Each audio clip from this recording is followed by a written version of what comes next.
Dark Chocolate, a show about ZK products, where we break them down with rich flavors and sweet insights. I'm Queenie, and I'll be co hosting this episode with Omer. Today, we're thrilled to be joined by Brecht Devos, co founder and CTO of Taiko. Brecht, it's great to have you on the show. Yeah, great, great to be here. So, to kick things off, could you please introduce yourself and tell us how did you start your journey with Taiko? Sure. So yeah, I guess I've been in the crypto space for quite a while now. So yeah, before crypto, I was like a game developer, and then learned about like crypto stuff and just joined. So first I worked at like Loopring. So I made like the ZK rollup at Loopring. And then kind of like did a small detour and like was just like a contributor to like the ZKVM effort by the PSZ at the Ethereum Foundation, so the privacy scaling explorations, and then kind of like rejoined efforts with Daniel and Terrence, who used to be at Loopring and we're now making like Taiko. So we kind of like joined efforts again, and then yeah, that's how I joined Taiko again. I guess like 2 years ago or something. I see. So, your crypto journey is all about ZK from Loopring to Kind Taiko. kind of. So first I kind of like started just doing like optimization, like I was just like smart contract development, and I did like optimizations for smart contracts. But then after like a couple of months, I learned about like ZK not like ZK rollups, but yeah, from rollups, and also kind of like some people working on like using ZK to kind of like do the rollups. And then yeah, I found it like very interesting because at the time we were looking into like scalability solutions for Loopring, which was just like a decentralized exchange. So like yeah, trades were like very expensive to do on Ethereum. So we're trying to see how we could actually like make it more efficient. So yeah, then by chance just like learned about like ZK, and yeah, just started making like a proof of concept, and then like a year after we had like a ZK rollup on mainnet. So, then let's talk about Taiko. So, Taiko is positioned as a Type 1 ZK EVM, meaning it aims for full Ethereum equivalence. So given that different ZK EVM designs involve various trade offs, how would you evaluate the benefits and the challenges of Taiko's approach? Yeah, so the reason to choose to go for like full Type 1 ZKVM at the time was kind of like a hopeful thing, like a very optimistic thing. Because yeah, Uh, we were like I was like helping out with the PSZ ZKVM. Performance was like okay, but there's still like lots of like limitations to actually do whatever needs to be done for like real like a type 1 ZKVM. And to be honest, we had like no real solutions to some of these problems except like the known solutions, like limit the amount of like work that can be done within like a single proof, because at the time we didn't have like any way to kind of like split up the necessary work across multiple proofs. So we were like limited by like a circuit size of I think like 2 to the power of 25. So whatever we needed to do need to fit within like the single circuit, which is like very large and also quite limiting. So that's why obviously some people try to avoid doing like some of the very snark unfriendly work in the EVM, or like even like around EVM. And that seemed like a very reasonable thing to do at the time, but I guess we were like optimistic that eventually, like because of the progress on ZK was like very fast, especially at the time with like new stuff coming out all the time, that like this would kind of like solve itself by smart people, making like a lot of like progress on the ZK side. So that's why we decided like, okay, is it at this time worth it to do like pretty significant changes to like the EVM? And I guess like specifically it's kind of like avoiding like keycheck, right? So most people try to avoid keycheck, so they try to switch out the storage tree using like either like a different tree or like a different hashing mechanism. I guess most commonly like Poseidon or something like that. So to try to avoid keycheck as much as possible. And this is kind of like a pretty significant change, not only from like a security practice, but also kind of like if you want to reuse as much as possible from Ethereum node software, which at Taiko we've always tried to like avoid doing changes and like to like reuse as much as possible, because then you get all the stability of like using the normal Ethereum software and things like that, but also like yeah, some security problems. So problems, well, unknowns, I guess. And so I guess the hope was that it would solve itself at some point, and in the short term, we might have like the limitations on like what kind of like work we allow it to do on Taiko. So yeah, we, I guess, hoped for the best, and I think it kind of like worked out, because now we see like, okay, yeah, sure, we can actually split up the necessary work to across like multiple proofs using continuations, or like whatever you want to call it. And yeah, I guess like ZK proving also like getting much more faster and like more efficient. So I think it was the right choice, and we don't have any kind of like a legacy or kind of like other kind of like code base that is kind of like not really necessary anymore to kind of like go forward. So I think I'm like very happy with the decision we made at the time, to just hope for the best and see kind of like where like ZK brought us to, and like when we can actually use like full ZK for proving tag blocks. Omar? Like you didn't have this problem of not invented here, right? You basically, if I understand you correctly, took best technology at any given point in time to fit into to kind of like to make progress in the product. Right, right. So I guess if we took like, yeah, because I personally worked on like the PSE ZKVM for I think like more than 2 years, and then yeah, when like ZK VMs came along, then I was like very quick to just jump on them, because of all the benefits that they can give compared to like, yeah, custom circuits having to be written, and like all the logic that needs to be implemented, and like, yeah, in like the PSE ZK VM design. So I think for sure, like I wasn't like, but like I was pretty happy actually that ZK VMs made like this progress, and they had shown like, okay, you can actually use normal code to make like pretty efficient like circuits. I was happy to switch to something much more reasonable to write code, instead of having to like hand write circuits for much longer. Even though I really enjoy writing circuits, because it's kind of like a new, kind of like a different way of thinking about things. So actually really like it, also from like an optimization standpoint, viewpoint. But yeah, you can't win against just reusing a lot of code to just do whatever you need to do. Right. So you just mentioned the ZK VM trend. So, if you can choose again, then you choose the type 1 ZK EVM, or you would just build the ZK VM directly. ZKPM, for sure. I think it has shown to be the better approach, and the way, yeah, just like, yeah, just normal, yeah, well, ZKVM plus kind of like these precompiles or accelerators. I Mm-hmm. think it's just like a very logical approach, and yeah, just yeah, going back, for sure, this would be the design that I would choose to build upon. Yeah, for sure. I see. But it's still early stage, so any chance for Taiko to build a ZK VM? Well, there's already so many, so I think on our own, I think for sure not. But if the EF, kind of like again with like the PSE team, if they Mm. would start working on something like this, then I think Mm-hmm. for sure we would want to help out. But yeah, it is getting quite crowded on the ZVM front already, so you still have to have like a good reason to kind of like make another one, I think, at this point. So yeah, Yeah, I guess let's see. great. Then let's go back to the product. So actually, Taiko Stack, I feel features some unique designs. So including its approach to the prover. So notably, Taiko is one of the earliest adopters of a multi-tier proof system. So could you explain the rationale behind choosing this approach at an early stage? Yeah. So I think there's like a couple of benefits of like the multi-prover approach. From just like a security point of view, obviously, and but also from like a practical point of view.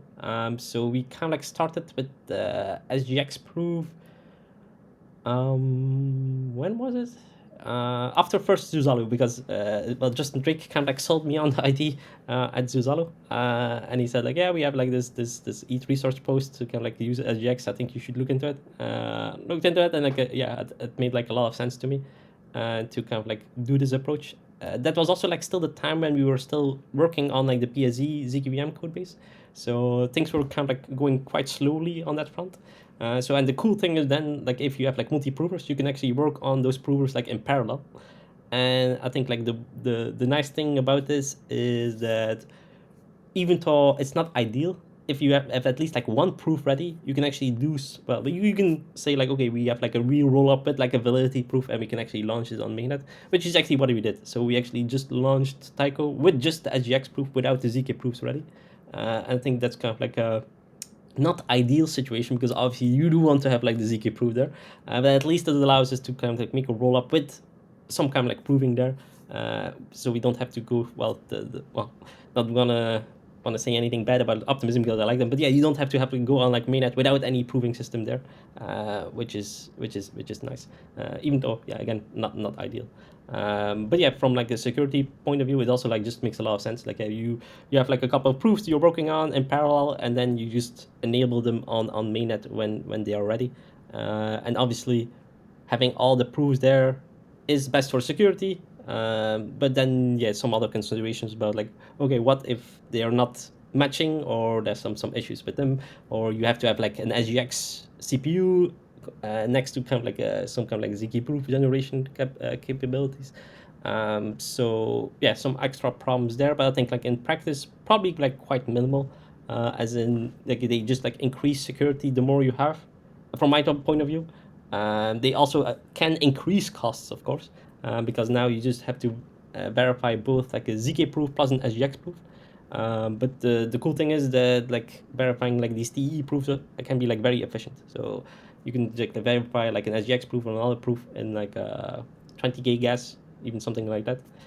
Verifying like a ZK proof is quickly around like 300,000 gas or something around that. So yeah, more ZK proofs kind of like gets like quite expensive as well. But like more TE proofs is like pretty cheap. And yeah, I guess then it's kind of like also kind of like up to kind of like the design that you choose, kind of like how do you use these multiple proofs.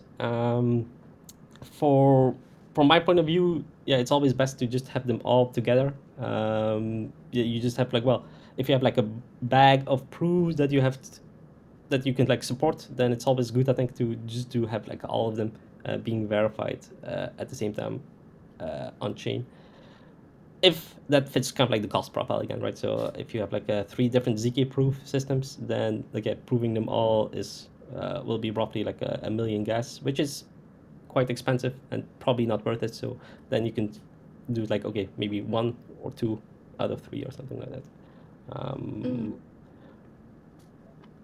But how many parties you have in the multi-proof right now? I saw there are several. Parties, as in like different proofs, or Yes, different proofs. okay, yeah. So currently we have 3 available. So we have SGX, and also recently we introduced Risk Zero ZKM Oh. proofs, and Succinct SP1 proofs. So we currently have like 3 live. We also are working on Nitro Enclaves proofs, so another TE proof, and also like TDX proofs.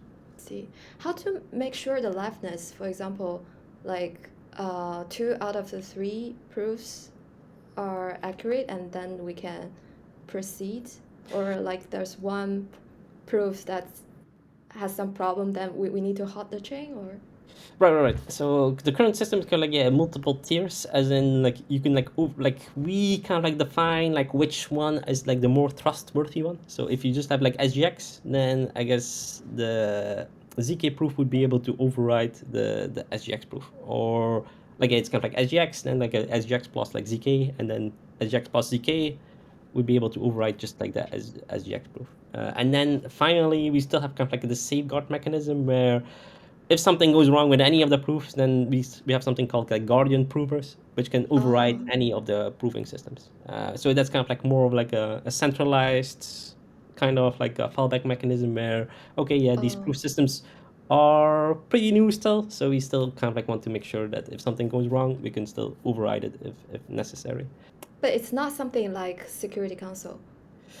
It's not really a security council, so that's something we are currently working towards, where yeah, we wouldn't be able to just do this by, well, there's like the gardens is kind of like an, I'm not sure if you actually publicly say which no, I don't think we publicly don't say who it is, who you can actually do this, but yeah, it's kind of like mostly like internal people.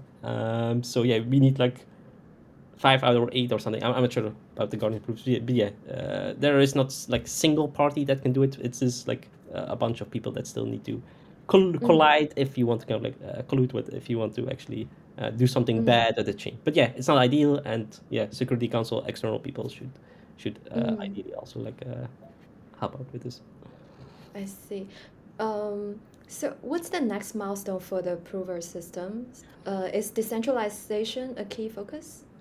Yeah, so I think like yeah, first thing is getting more provers on chain. Also like 100% like ZK coverage, as in currently not all the blocks are being ZK proven, only like a partial one because the costs are like still pretty high, but actually like pretty getting like very reasonable. But yeah, for now we only ZK prove I think like 20 or 30% of the blocks.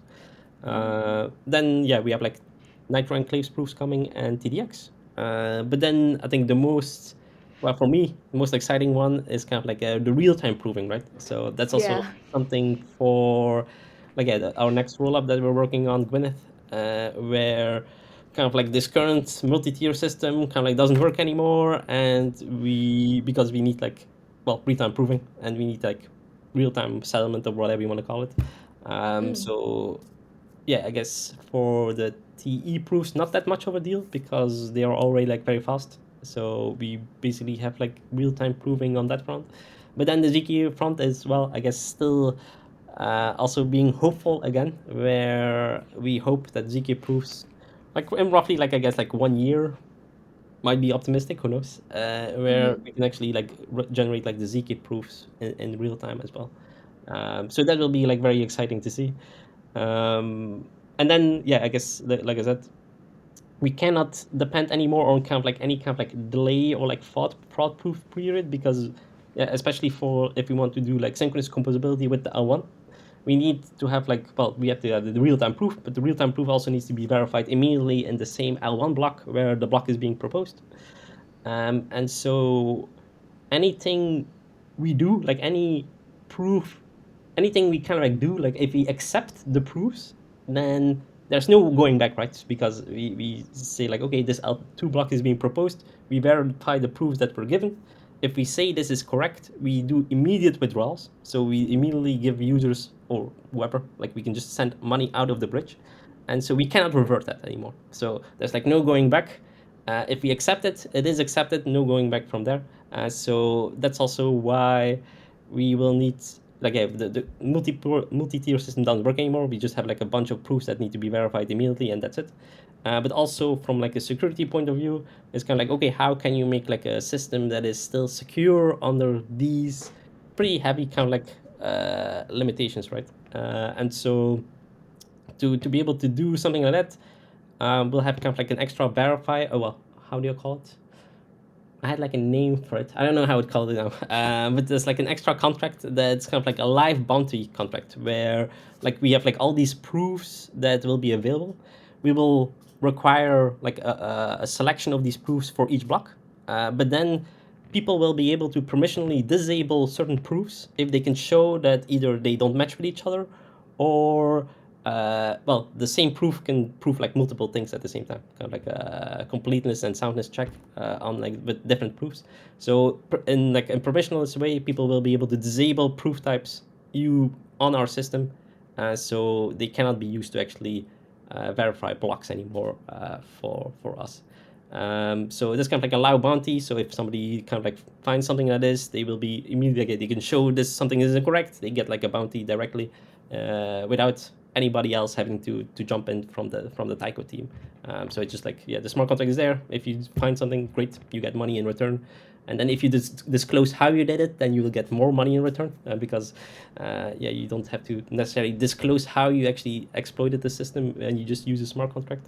But yeah, that's kind of like one thing, and also kind of like bridge limits and stuff like that. But yeah, we'll try to make it as secure as possible. But again, like, yeah, if you can go back, there's only a limited ways you can actually try to keep the system safe. What it's like to work with TEs in production environment? What's your experience so far? For ZKVMs? I mean, you are using TEs, more than Oh, right. one, right? So I'm curious about the maturity of the software stack around like TEs. If you can tell us more about that. Actually, I think like the rollup of our SGX proof was like very smooth. As in, if there's something wrong, it was just on our block verification side, and not so much on like the proof generation side. So for SGX, we use something called Grameen as kind of like an intermediate layer, and we can like just run our pretty normal like Rust on top of it. Then and works very well. So from like a robustness perspective, we do have like I think like some redundancy there. So I think we have like 3 machines running the SGX proofs. But again, actually just like one machine is good enough to generate all the proofs because yeah, you can just generate the proofs in like real time. And then it's mostly also kind of like the data latency stuff. So yeah, the prover is obviously like stateless, and the data needs to be fetched from somewhere else. And so the faster you can actually fetch the data from like a full node, the faster you can also like generate the proof. And then yeah, there was like some problems that we had with that. But now we run them like very closely, and yeah, you can just like generate the proof like very quickly. And then I guess like the most tricky part about like the TE proofs, I guess, it kind of like the remote attestation software and the on-chain verifier for like these remote attestations. So for the on-chain verifier, we use the Automata smart contracts. And so kind of like the tricky thing there is that different SGX CPUs have like different kind of like I forgot what the name is, but yeah, they have like different kind of like data they depend on. So if you want to support like a wide range of like SGX CPUs, you do have to kind of like register like different kind of like data on chain to be able to support them. But for the rest, kind of like yeah, quite a lot of things. Yeah, I mean the verifier contracts work like very smoothly, and just like running the kind of like this remote attestation software. Yeah, we just make like a Docker to make it like very easy for people. So it's kind of like yeah, all in all, quite smooth experience. Good to know. So you actually just mentioned Gwyneth. It's actually another rollup launched by Taiko several months ago. So what's the positioning of Gwyneth? Yeah, so yeah, it's not launched yet, so it's still like a Oh, heavy development, I guess. So it's kind of like announced.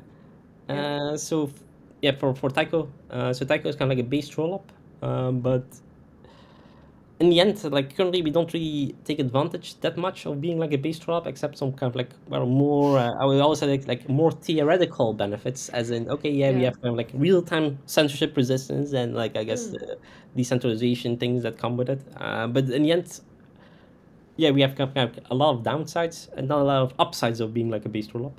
And so Gwyneth is trying to kind of like, okay, we're like a base rollup. How can we actually take advantage of kind of like kind of like these extra features that actually enable us to kind of like take advantage of them. So yeah, Gwyneth is kind of like the way we kind of like see that being implemented, and it's kind of like a yeah, it's kind of like a very different design as before. So I would say also the current Taiko rollup is kind of like more of a traditional one where okay, you have like a smart contract. The smart contract does kind of like quite a lot of stuff. There's like different bridges and things like that. So it's kind of like pretty traditional now. And the main reason to go base there was kind of like yeah, also kind of like simplicity, because if you don't have to kind of like build like a sequence and stuff, then you can kind of like make things like quite simple on the well very simple on the smart contract side. So that's kind of like one reason to do it. But yeah, so for Gwyneth, yeah, well, what does it mean to be like based rollup? We do want to have like the synchronous composability with the L1. We do want to have kind of like the yeah, also like composability between like different based rollups, right? So Taiko on its own, yeah, does not have kind of like any composability with other based rollups at the moment. And so to make sure that okay, yeah, so like yeah, well, we have like this shared sequencer. We're not using the shared sequencer. We're not using any of the composability with other based rollups. We're not using the composability with the L1. That that is that kind of like being based at least like partially gives us. So yeah, Gwyneth is trying to solve these things. and actually make something that's kind of like my hope. Make something that actually looks like a single chain, right? So you don't have to users don't have to worry about like bridging between different L2s, different L1s. They can just say like I'm gonna interact with Ethereum, and it kind of like doesn't matter that much anymore, like where they actually have their funds stored or where applications live. I see. But let me confirm. So both Taiko and the Taiko Gwyneth are base rollups, right? Yes. Yeah. Yeah. But Gwyneth has this unique composability capability. Yes, exactly. Yeah. I So it see. will. So it's kind of like there's like a couple of different benefits. So yeah, this you have like the composability that will be built in into Gwyneth, and also there will be like a different way to kind of like handle the L2 on the smart contract level. So currently, for each block, there needs to be like some data stored in the smart contract and kind of like verified. So that makes the current rollup kind of like less efficient than it could be. For Gwyneth, like we will really minimize the amount of work done on chain. So making blocks, proposing blocks will be as cheap as possible. Without wasting any kind of like L1 gas, which will be very important because if you have like a future where you have like hundreds of rollups, then if each rollup would have to kind of like have to store data per block for that rollup, then yeah, you will already waste like 20k gas just to store like one single thing. So that's not kind of like a scalable way. So we have to kind of like find a mechanism where okay, you have like hundreds of rollups. How can you still make like a very efficient way to use those 100 rollups in a single L1 block without with them being able to compose with each other, yeah, as cheaply and like as user friendly as possible. So that's one of the goals for Gwyneth. I see. But will there be a potential competition between Taiko and Gwyneth? Would you recommend uh, like Taiko and Gwyneth to different types of developers? Right.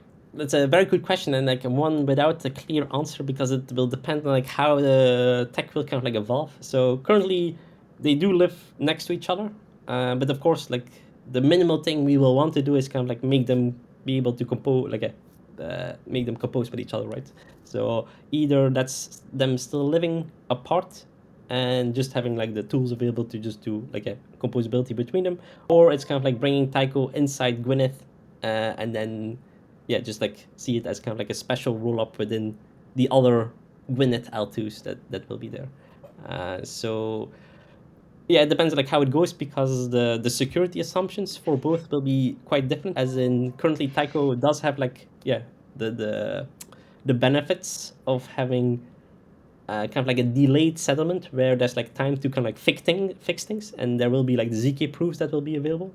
For Gwyneth, there might be a time where well the ZK proofs are not available yet because they are not fast enough, and there's also like some security implications where yeah again if something settles inside the L1 block, there's no turning back the clock.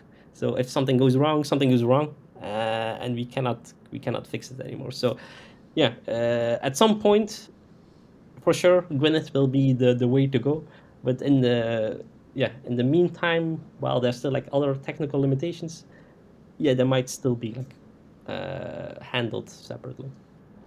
But we won't see another Gwyneth token, right? No. So there will be so this will all be like under the Taiko umbrella. No. Okay. I have three questions to follow up on that, in no particular order. One is I'm curious about like the decision process. Like, you know, you wake up one day, the company, and then you decide, well, we want to experiment with like some new technology or other kind of like security assumptions. Let's just build a new rollup. Like, what's the process? Second thing is like who came up with the name? I assume it's after the Gwyneth Paltrow, or maybe it's the it at the end. I don't know. Still trying to guess. And third question is about like now there's the very there's interesting work on pre-confirmation. Where does it fit in Gwyneth, in Taiko, both? Okay. Let me maybe first tackle the most important one is where Gwyneth comes from. And yes, for sure, the pronunciation is how Gwyneth Paltrow is pronounced. So that's Gwyneth is the correct pronunciation. But the name actually come from. It's actually a name from like 2 years ago when I was like also thinking about yeah before I joined Taiko. I'm also thinking about like making some kind of like a pure rollup thing. And I was like very into kind of like old English history then, like the Saxons and stuff. So Gwyneth is actually kind of like Old Welsh. So it's kind of like Gwyn means like pure or white, and then ETH is kind of like Ethereum. So it's kind of like pure Ethereum, and then I guess that's kind of like the thought process about it. Of course, it doesn't matter, but yeah, Gwyneth, I think it kind of like grew on me the last like 2 years, even though it's kind of like a strange name, especially with like Gwyneth Paltrow. But I kind of like liked it, so I brought it back, and now we call it like this. um, yeah, I guess like why Gwyneth? Um, yeah, so I had like this idea. So like I guess almost like 2 years ago or something, I had like this idea of like, well, booster rollups, another very questionable name. But yeah, booster rollups were kind of like accessing like the L1 data from L2, for like, well, yeah, just uh, because it was like we were thinking about like how to optimize like bridging. And so currently for Taiko, if you want to bridge something, then okay, sure, the state tree is kind of like exactly the same as Ethereum, but you kind of like have to verify like a Merkle proof to see if something else happened on, well, L1 or L2 or whatever. And like verifying this Merkle proof is like one, well, data, well, because the Merkle tree in Ethereum is like very inefficient, especially for like the data side. It's kind of like a lot of data they have to post on chain, and also just like verifying the Merkle data itself is quite expensive. So it's kind of like well, I can't actually remember, but I think it's kind of like 100, 200,000 gas, if not more, to kind of like verify kind of like a bridge message. And then I kind of like realized that this is kind of like pretty dumb for something like Taiko, because like verifying this Merkle proof is something we have to do when we verify the like the Taiko block anyways in like the Zk proof, right? So we have to verify all these Merkle proofs anyways, because we have like the stateless prover for like running stuff in the Zk. And then it's kind of like, okay, why can't we just like reuse the logic we already have in our logic for the Zk proof, for verifying these Merkle proofs, instead of having to like emulate the same checks in like a smart contract on chain, which is like super expensive. And then yeah, I guess, well, you can just reuse it if you want. So you can just like allow people to point to the L1, as long as you have like the L1 block hash or state root there. You can just reuse the same code to, yeah, read data from L1 instead of like the L2. And then I guess, yeah, from there kind of like the ID kind of like evolved, as in, yeah, you can't just like use this to verify like data. You can actually use this system to kind of like also like execute smart contracts that are on L1, because that's also just like reading data from the L1. And then going even further, it's kind of like, okay, why you can just do this system with like L1, you can also do it with other L2s. And then you kind of like have the system where, okay, you have like easily share data between like all these L1s and L2s, and then, well, things look like a single chain if you do it like correctly. So this is kind of like something that I found like very interesting the last, like, yeah, over like, I guess like a year or something. But yeah, still busy with like just making like Taiko at the time. And then yeah, at some point it's like, okay, what will we do next? And this seems to be like a cool approach. So that's when I just started working on it. So for now, it's kind of like a pretty like small sub team inside Taiko that's actually working on Gwyneth. So it's only 4 people out of full Taiko that is working on it. But I think 4 people is actually enough, because yeah, if you kind of like try to minimize the system and like make things as simple as possible, then 4 people should be enough to make something that is exactly that, without having more people to kind of like, well, waste time on making things more complex than necessary, hopefully. Or at least that's the idea. That's the hope. And I think Omar asked another question about pre-confirmation. But before pre-confirmation, we probably can talk a little bit about based sequencing first, because it's an extended Right. topic of based sequencing. So Taiko is also the early adopter of based sequencing. So what's the thought process behind making this choice? Is Ethereum alignment, or like the must, or it's a must for composability you just mentioned, or whatever? Right. So, yeah, okay. The initial thought process was okay. We want to make Taiko as decentralized as possible. And so the initial version of Taiko actually used something like proof of stake to kind of like select like the sequencer for the Taiko blocks. But obviously that's not as decentralized as possible because well, people would have to stake. It's kind of like not the exact same L1 validator set. So yeah, I guess then again, quite optimistically again, we decided to just like make it open, like we don't do any checks in the smart contract, which I guess Vitalik calls kind of like total anarchy, as in like yeah, people would just be able to propose blocks, but there would be like no way to actually make it like very efficient. So then we kind of like started looking into okay, how can you actually make this work in practice without like all the inefficiencies with like the total anarchy um, approach. And then actually like there was at the time, I think this is kind of like when was this? I don't know when it was exactly, but it was like a time where account abstraction was kind of like a big thing, and sometimes that happens like between like a couple of months. Like account abstraction kind of like oh, and that's not a big thing. And account abstraction actually had like a similar problem where okay, you have somebody that has to kind of like bundle these user operations, and then these user operations has to be settled by these I don't know how they're called in the EIP like relayers or whatever. And so yeah, when these relayers kind of like have to compete against each other or like hey they submit different like user operations, then some user operations might already be handled by another relayer, and so they would use just waste gas kind of like checking on chain, and it's like okay already handled, skip it. So yeah, account abstraction in that EIP kind of like has the same exact problem that base rollups have, as in yeah, there needs to be like some way to kind of like prevent people from actually doing the same amount of well the same work, but they will still do the same work, but at least the same work shouldn't end up on chain. So you don't have to kind of like do the on chain checks to just see that something would fail, and so that's kind of like the thing that's shared between them.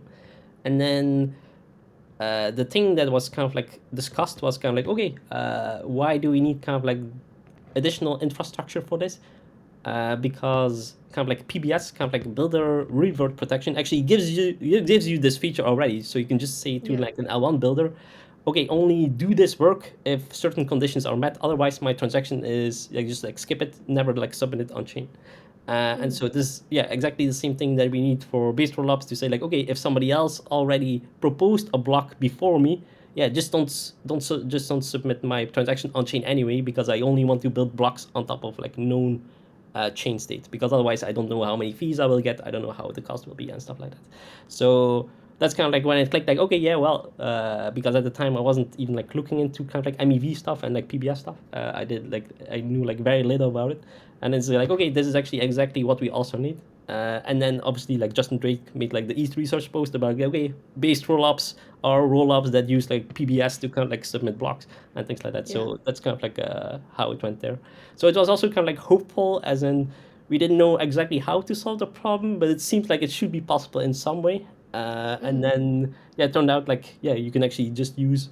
We didn't even have to do anything else extra because like the PBS system already exists. So people just had to use this to submit blocks for Taiko, and our work was done, and everything else could remain exactly the same. So Yeah. kind of like yeah, again hopeful, and then just like assume that a solution will arise from this kind of like interesting problem. Interesting. So Taiko is the most optimistic Right. ZK rollup. Yeah, but so with base sequencing, you won't be bothered by MEV anymore, right? So Oh, it's no, all yeah, MEV is still like the same. Yeah, well, I guess yeah. similar problems, right? So even like yeah, we don't. You can say like with centralized sequencer, you can say like, oh yeah, the centralized sequencer will not extract MEV, as in like yeah, you just trust them to not do it. But for us, it's kind of like yeah, it's everything is okay, right? So like everything we don't control any kind of like block production. If somebody wants to Yeah. extract any MEV from L2 or L1, L2, whatever, then they can do it. So yeah, all those MEV problems are still there for sure. But with the introduction of pre-confirmation, would this be changed because there will be some new assumptions? Right. So maybe. So at this point, also not no.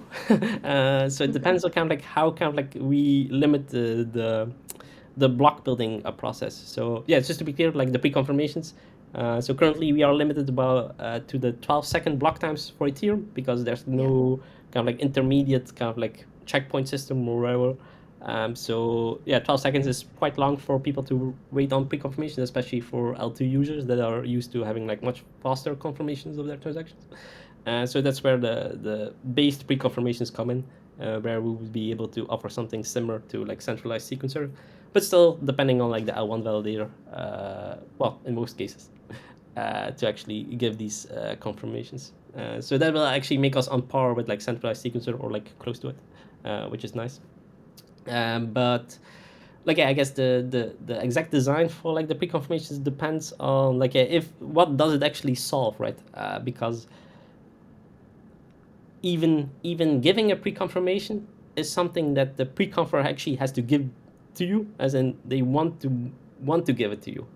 So there's like this kind of like timeless aspect to it, where okay, you hope if you request, yeah, you submit your transaction, you kind of like hope that they will actually give you a pre-confirmation like fast enough.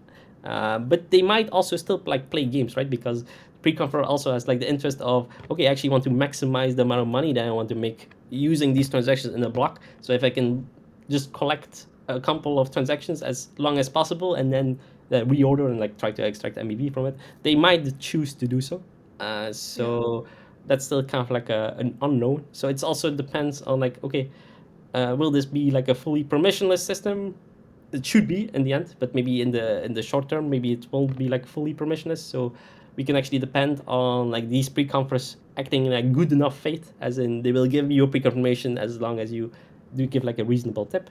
But yeah, I guess my hope, or like at least people hope, is yeah, these pre-confirmations do fix these problems, as in these pre-confers will give you like a very fast pre-confirmation as fast as they give you without playing any games.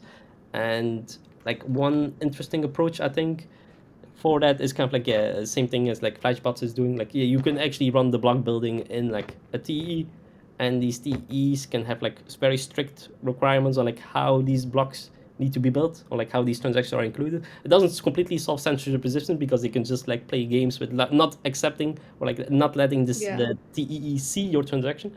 But at least the transaction that will be in the block will be ordered in like a very deterministic way, and then Taiko can just decide like okay, if you submit a block for Taiko, then you have to also provide this TE proof that this block is being built in the expected way.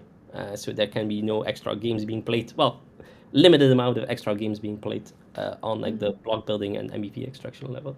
So I think that's definitely interesting, although it does also kind of like limit the block building in some way. So it's kind of like depends on like how much um, how opinionated Taiko should be in kind of like these things, right? So if you build like a base prop, you would say like, okay, I'm kind of be like as unopinionated as possible.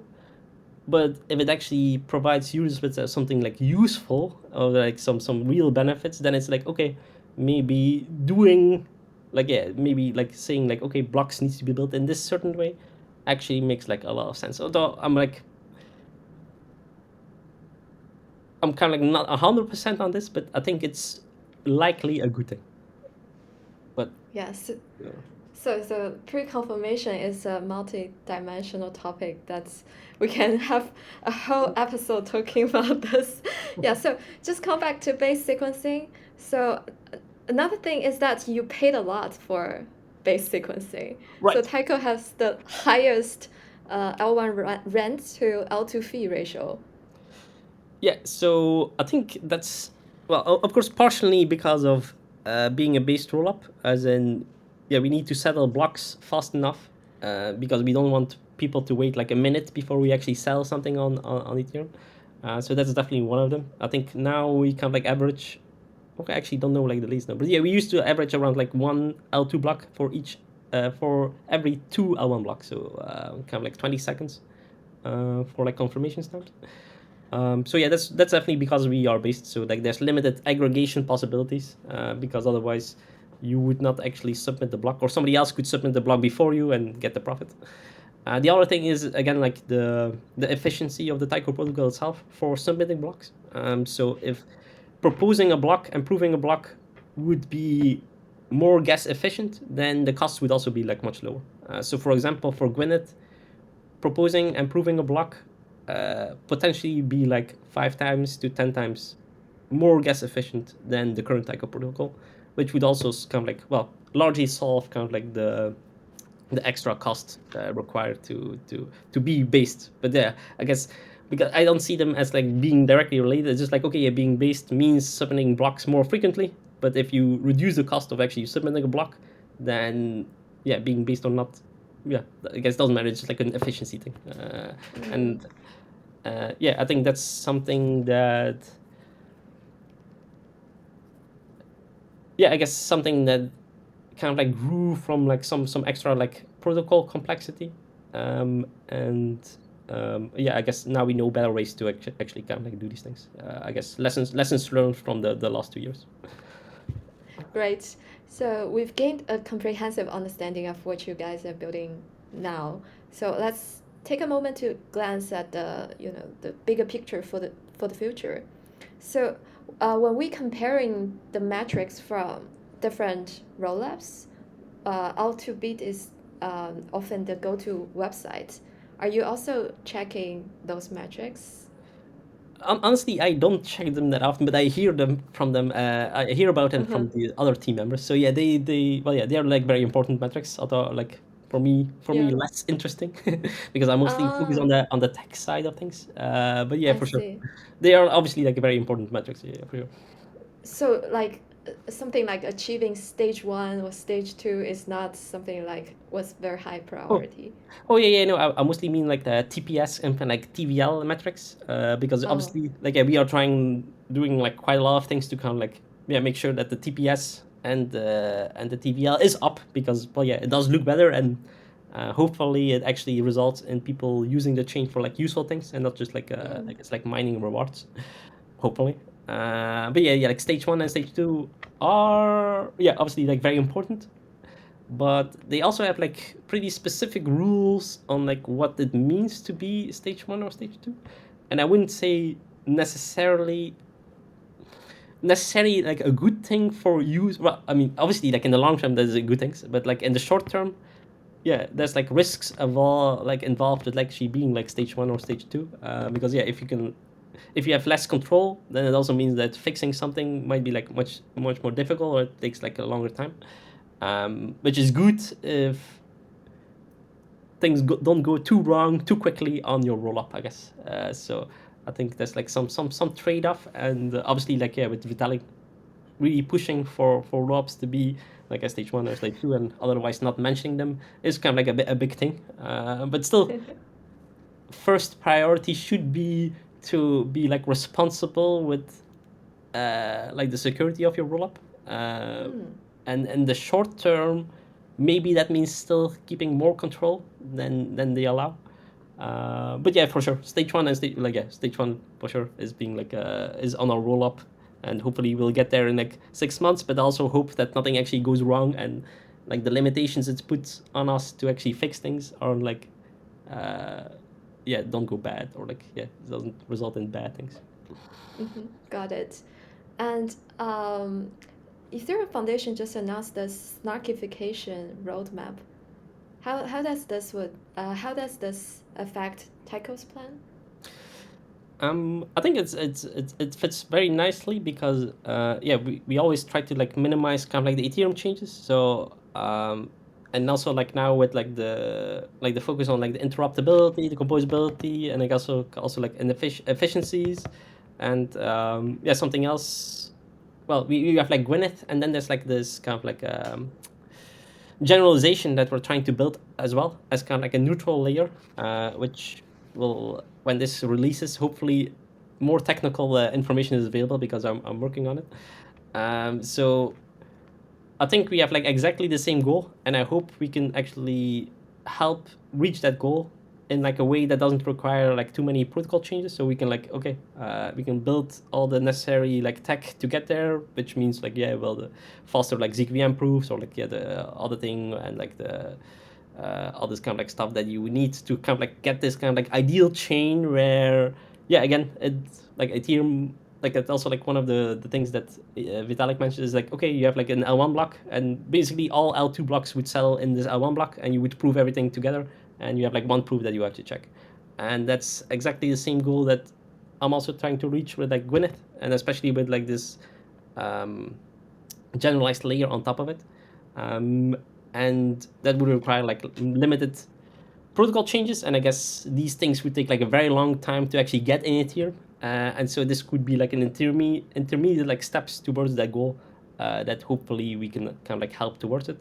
And then at the end, like yeah, when all these things are like hopefully built into Ethereum, then layer twos hopefully are like obsolete, or who knows, like I guess need to solve something else, or like something need to do something else. But I think it's the way forward, and I hope we can help reach that goal. Fantastic. We've covered so many fascinating topics today with great depth and insight. I'll skip the usual closing question this time so we can save it for the next time you join us. Thank you so much, Brecht. It's been an absolute pleasure having you on the show. It was very fun to be here.